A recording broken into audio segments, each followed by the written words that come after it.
अस्सलाम वालेकुम नाज़रीन, रिपोर्टिंग विद असद में आपको खुशामदीद। नाज़रीन, आज सुप्रीम कोर्ट ऑफ पाकिस्तान ने जस्टिस काजी फ़ाइज़ ईसा के जो ख़िलाफ़ रेफरेंस दायर किया था पाकिस्तान तहरीक इंसाफ की हुकूमत ने, उस पर एक जो डिटेल्ड ऑर्डर है जो सुप्रीम कोर्ट ने जारी करना था, आज जारी कर दिया है। ये 224 सफ़हात पर मुश्तमिल है, जिसमें 175 सफ़हात जो हैं वो जो 7 जजेज़ हैं उन्होंने वो तहरीर की हैं, जबकि इसमें 2 इजाफ़ी नोट जो कि जस्टिस फैसल अरब और जस्टिस याहिया आफरीदी ने इसमें लिखे हैं। इसके अलावा ये एक बात की जा रही थी कि जस्टिस मकबूल बाकिर और जस्टिस मंसूर अली शाह जो हैं उनके इख्तलाफी नोट्स हैं, ताहम अभी तक जो है वो इख्तलाफी नोट ताहाल वो जारी नहीं हुए सुप्रीम कोर्ट से, लेकिन उम्मीद की जा रही है कि शायद वो 1-2 रोज़ में या नेक्स्ट वीक में वो जो इख्तलाफी नोट हैं उनको भी जारी कर दिया जाएगा। जस्टिस फैसल अरब जो हैं वो 4 नवंबर से वो रिटायर हो रहे हैं, 65 एज उनकी मुकम्मल होगी और वो रिटायर होंगे। ये आज जो जजमेंट सुप्रीम कोर्ट ने जारी की है उसमें ये कहा जा रहा है कि जस्टिस काजी फ़ाइज़ ईसा जो हैं वो उनको रिलीफ मिला है डिटेल जजमेंट में। अगरचे शॉर्ट ऑर्डर आया था और शॉर्ट ऑर्डर में वो इतनी ज़्यादा तफसील नहीं थी, और ये उस शॉर्ट ऑर्डर में ये भी कहा गया था कि FBI जो है इस मामले को इंक्वायर करेगा, जिससे ये एक ज़्यूम किया जा रहा था कि शायद यहाँ से एक नया इस जो रेफरेंस है उसने एक नए बच्चे को जन्म दिया है और दोबारा से ये सिलसिला शुरू होगा। ताहम इस चीज़ की भी वजाहत की है डिटेल ऑर्डर में, जो मेजॉरिटी जजमेंट है उसमें इस चीज़ की वजाहत की गई है कि FBI को रेफ़र करने का मतलब ये हरगिज़ नहीं है कि ये बाइंडिंग हो गया है सुप्रीम जुडिशल काउंसिल के लिए कि FBI की जो भी फाइंडिंग आए तो उस पर जो है वो जस्टिस काजी फ़ाइज़ ईसा के ख़िलाफ़ दोबारा से प्रोसीडिंग शुरू कर दी जाए, जबकि ये सुप्रीम जुडिशल काउंसिल पर मुनहसर है कि वो अगर समझे तो वो अज़ खुद इसका नोटिस लेकर जस्टिस काजी फ़ाइज़ ईसा के ख़िलाफ़ जो है वो कार्रवाई अमल में ला सकती है दोबारा। ताहम जो ऑर्डर है उसमें 11 खामियों की 11 नकाइस जो हैं वो जो सुप्रीम कोर्ट है उसने वाज़े किए हैं कि जो सदारती रेफरेंस फ़ाइल किया गया था डिटेल ऑर्डर में ये कहा गया है कि उसमें 11 बड़े नकाइस थे, वो मैं भी आपके साथ शेयर करूँगा। इसमें सबसे पहले ये इस बात की निशानदही की गई है कि जो तफ्तीश की गई है जस्टिस काजी फ़ाइज़ ईसा के ख़िलाफ़, वो ना तो उसकी कोई वैलिड ऑथराइजेशन नहीं थी, उसकी किसी से इजाज़त नहीं ली गई थी, ना तो सदर ने इजाज़त दी ना वज़ीर आज़म ने इजाज़त दी कि सिटिंग जज के ख़िलाफ़ जो है वो जो इंक्वायरी जो है वो स्टार्ट की जाए। ये शायद आपको याद होगा, मैंने 2 रोज़ कबल भी एक बात की थी कि ये जो इंक्वायरी किस तरीके से इनिशिएट हुई। पहले FIA से करवाने की कोशिश की गई कि FIA को कहा गया कि आप इंक्वायरी करें। FIA ने जब इनकार किया तो फिर एक वहीद डोगर नामी गुमनाम एक जो सहाफ़ी है उसके ज़रिए एक कंप्लेंट जो है वो ARU ने लॉ मिनिस्ट्री को भिजवाई, जिसके ऊपर जो है वो रेफरेंस तैयार हुआ। एक चीज़ जो है वो मैं आपसे शेयर मज़ीद वो करना जो वो मेरा ख्याल में करना चाहिए वो ये कि FIA ने जब इनकार किया तो फिर उन्होंने FIA से जो ट्रैवल हिस्ट्री है जस्टिस काजी फ़ाइज़ ईसा की वो मांगी थी ARU ने, और वो FIA ने जो है वो फराहम कर दी थी, लेकिन FIA ने मज़ीद जो है इसमें इंक्वायरी का हिस्सा बनने से जो है वो माजरत कर ली थी, जिसमें उनका ये कहना था कि ये एक सिटिंग जज के ख़िलाफ़ हम इस तरह से बग़ैर ऑथराइजेशन के इंक्वायरी नहीं करेंगे, ये तौहीन अदालत का हो जो है, इस पर कानून जो है उसका इतलाक़ हो सकता है। तो आज जो जजमेंट में बताया गया वो यही है कि कोई वैलिड ऑथराइजेशन नहीं थी तफ्तीश की। फिर इसके अलावा ये एक दूसरी जो चीज़ वो ये बताई गई है कि FBR की सेक्शन 116 है, जिसमें अगर किसी टैक्स गुजार से मुताल्लिक कोई शिकायत हो तो उसको नोटिस किया जाता है, उससे मालूम किया जाता है कि आपकी ये प्रॉपर्टीज़ हैं आपने शो नहीं की। वो मिसिस सरीना ईसा जो कि अहलिया हैं जस्टिस काजी फ़ाइज़ ईसा की, उनको वो मैंडेटरी नोटिस भी नहीं दिया गया, और उसके बाद जो तीसरा जो जो है वो खामी उसकी निशानदही करते हुए सुप्रीम कोर्ट के बेंच ने ये कहा कि ये एक फ़र्ज़ कर लिया गया कि ये शायद काजी फ़ायज़ जो हैं उनको ये बताना चाहिए, वो अंडर ऑब्लिगेशन है कि वो अपनी जो अहलिया जो कि मुआशी तौर पर ख़ुद मुख्तार हैं और उनके बच्चे जो कि वो भी मुआशी तौर पर ख़ुद मुख्तार हैं, कि उनकी जो प्रॉपर्टीज़ हैं ये तसव्वुर किया गया, जो कि गलत तसव्वुर किया गया कि जस्टिस काजी फ़ायज़ ईसा जो हैं वो एक्सप्लेन करें कि ये जो प्रॉपर्टीज़ हैं वो कहाँ से आई, और ये जस्टिस काजी फ़ायज़ ईसा को भी अपने जो गोशवारे हैं उसमें डिक्लेयर करना चाहिए था। जजमेंट में ये कहा गया है कि ये एक गलत मफरूज़ा था, और जिसकी और इसी को बेस बनाते हुए जस्टिस काजी फ़ायज़ ईसा के ख़िलाफ़ जो है वो रेफरेंस फ़ाइल किया गया। फिर इसके अलावा रेफरेंस में ये एलिगेशन भी लगाई गई थी कि जस्टिस काजी फ़ायज़ ईसा ने जो है वो मनी लॉन्ड्रिंग की, यानी कि जो बैरून मुल्क असासाजात ख़रीदे हैं वो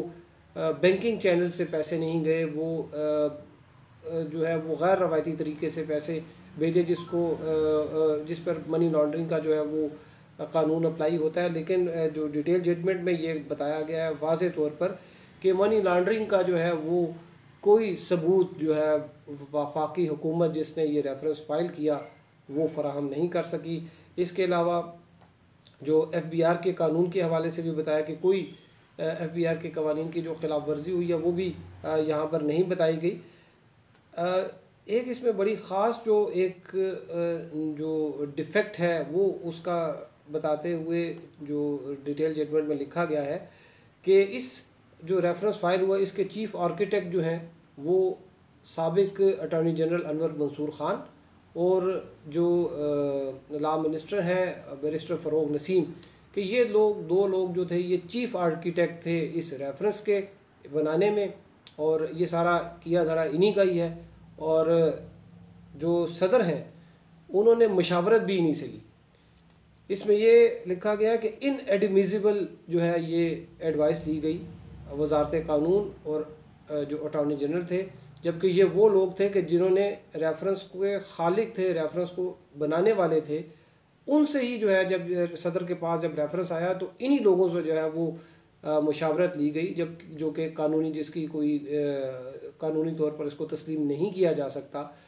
इसके अलावा एक और जो खामी जो है उसकी निशानदही की वो ये कि सदर को चाहिए था कि उन्हें मालूम था कि रेफरेंस जो है वो यहाँ कहाँ से ओरिजिनेट हुआ, अटॉर्नी जनरल उसका पार्ट थे, लॉ मिनिस्टर उसका पार्ट थे,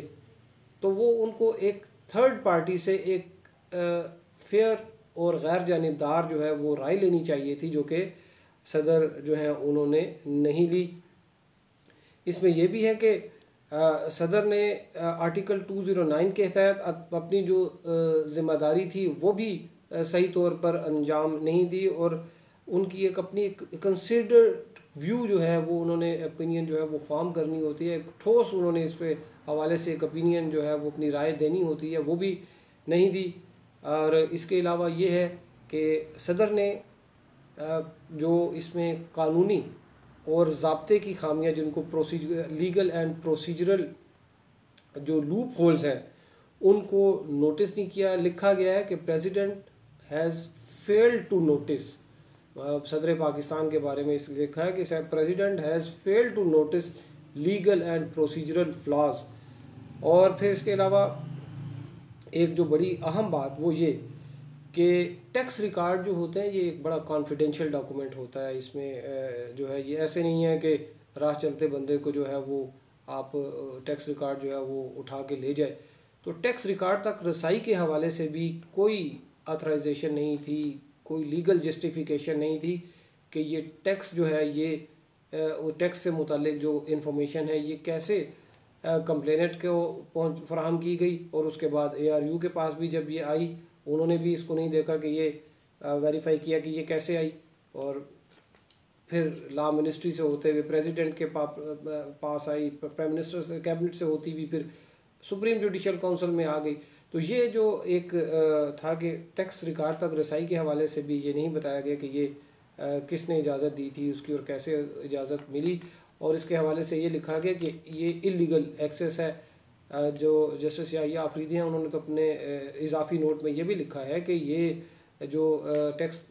तक जो रिकॉर्ड तक रसाई दी गई है, इसके ख़िलाफ़ जो है वो कानूनी चाराजोई करनी चाहिए। और इसमें जो लॉ मिनिस्टर हैं, जो उस वक्त अटॉर्नी जनरल थे अनवर मंसूर ख़ान, और ARU के सरबराह, इनके ख़िलाफ़ जो है FBR को प्रोसीड करना चाहिए। ताहम वो एक इजाफी नोट है। इसमें जो आखिरी जो 11वीं जो खामी जो डिफेक्ट था, उसमें ये भी लिखा गया कि जो हुकूमती नुमाइंदे थे वो उसके ऊपर तकारीर करते रहते। वो खुसूसन डॉक्टर फ़रदौस आशिक अवान, जो उस वक्त स्पेशल असिस्टेंट थी, मामले ख़ुसूसी थी वज़ारत इत्तलाआत व नशरियात की, उनके हवाले से जो उन्होंने तकरीर की थी, जिसमें उन्होंने जस्टिस काजी फ़ाइज़ ईसा के ऊपर बराह रास्त इल्ज़ाम आयद किए थे, तो जो सुप्रीम कोर्ट का जो मेजॉरिटी जजमेंट है, उसमें इस बात पर ये डिक्लेयर किया गया है कि वो डॉक्टर फ़रदौस आशिक अवान की वो जो तकरीर थी वो तौहीन अदालत के ज़ुमरे में आती है, और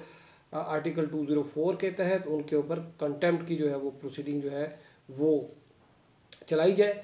इसके अलावा इसमें मज़ीद बहुत सी जो 224 सफ़हात का जो है वो ऑर्डर है, इसमें मज़ीद बहुत सी चीज़ें हैं इसमें जो, लेकिन जो ज़्यादा अहम चीज़ वो ये है कि जो FBR को जो सुप्रीम कोर्ट ने अपने शॉर्ट ऑर्डर में कहा था कि FBR इस पर तहकीकात करे, तो उसके हवाले से भी एक वाज़ेह किया गया है कि इन तहकीकात का ये हरगिज़ मकसद नहीं है कि ये हर सूरत जो है वो रेफरेंस जो है वो फ़ाइल किया जाए, और ना ही ये डायरेक्शन है सुप्रीम जुडिशल काउंसिल के लिए कि वो इसके ऊपर जो है वो प्रोसीड करे। सुप्रीम जुडिशल काउंसिल जो है वो इंडिपेंडेंट माइंड अप्लाई करे, और अगर ज़रूरत महसूस हो तो सो मोटो प्रोसीडिंग के तहत जो है वो इस पर मज़ीद जो है वो आगे इसको आगे चला सकती है। इसमें एक बात को ये भी कहा गया कि अगर किसी जज के ऊपर इल्ज़ाम लगता है तो अकाउंटेबिलिटी ऑफ जजेस जो है उसका कॉन्स्टिट्यूशन में एक मैकेनिज़्म है, तो जज की जो अपनी क्रेडिबिलिटी है और रिप्यूट जो है उसको बचाने के लिए, उसके तहफ़्फ़ुज़ के लिए ये ज़रूरी है कि इस मामले को जो है वो मंतकी अंजाम को पहुंचाया जाए। और इसका ये हरगिज़ मकसद नहीं है कि जज के ख़िलाफ़ जो है वो उनके साथी जजेस जो है उनको एतमाद नहीं है, ये लिखा गया है इसमें जजमेंट में। और ये भी लिखा गया है कि जो जस्टिस काजी फ़ाइज़ ईसा हैं, उनकी जो लीगल जो फ्रेटर्निटी है, जो वकला बरादरी है, उसमें उनको बहुत ज़्यादा रिस्पेक्ट दी जाती है। और इसी रिस्पेक्ट का जो है वो तकाज़ा है कि वो अगर उनके ऊपर कोई इल्ज़ाम लगा था, रेफरेंस तो अगरचे क्वैश हो चुका है, लेकिन जो गवर्नमेंट ने मज़ीद जो चीज़ें पॉइंट आउट की थी और जो प्रोसीडिंग के दौरान जो है वो पॉइंट आउट की गई, उस बिना पर जो है FBR को ये रेफ़र कर दिया गया था शॉर्ट ऑर्डर के तहत। और ताहम ये भी कहा गया कि जो मिसेस सरीना ईसा हैं वो उनके पास अपील का हक़ है, वो जो अप्रोप्रिएट फोरम है वहाँ पर भी अपील कर सकती हैं। लेकिन सुप्रीम जुडिशल काउंसिल के हवाले से ये वाज़ा कर दिया है आज के डिटेल जजमेंट में कि ये कोई बाइंडिंग नहीं था, बाइंडिंग नहीं हुआ कि सुप्रीम जुडिशल काउंसिल ही इसको जो है वो प्रोसीड करे। तो अब तक के लिए इतना ही। हमारे साथ रहने का शुक्रिया। अल्लाह हाफ़िज़।